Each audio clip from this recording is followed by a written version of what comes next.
a nonprofit organization called IDEA, International De-Escalation Association, and we do a lot of work with school districts in being able to provide solutions. And one of the challenges that we have is when the school teachers don't have a lot of time to be able to absorb the material that we do for our training.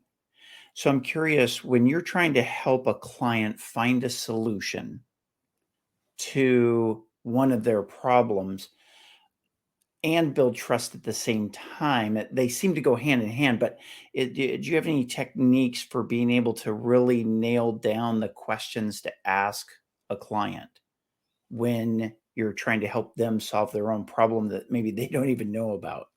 That's very common, Carrie, where people have a sense of what they want to solve, but don't understand what they need to solve. It's a very subtle difference. And the challenge, as you're bringing up, is that most prospects will bring to you a symptom of the problem. They'll say to you, Carrie, my shoulder hurts.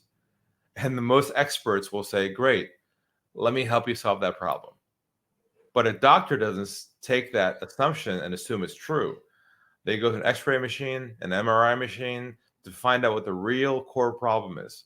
And it turns out the shoulder hurts because of a blood clot in the right hand, in the right calf. They didn't know that, but the doctor figured that out because he has a process to diagnose the real problem. And so that's the first element to think about, is never assume what they're telling you is totally the full picture, because the person who has their own problem themselves does not have a 360 view of their own self. It's impossible.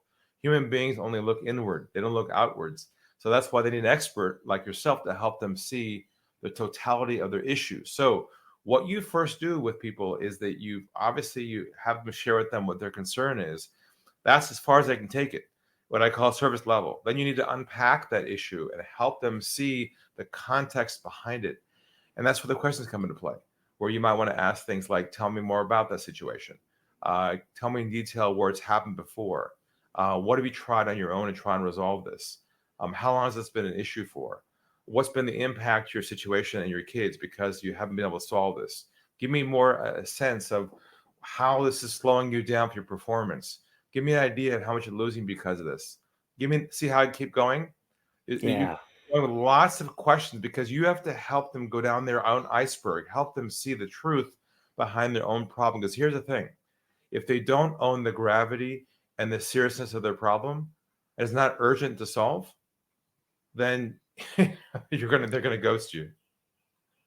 That makes total sense. Okay, thank you so much. I appreciate You're it. welcome.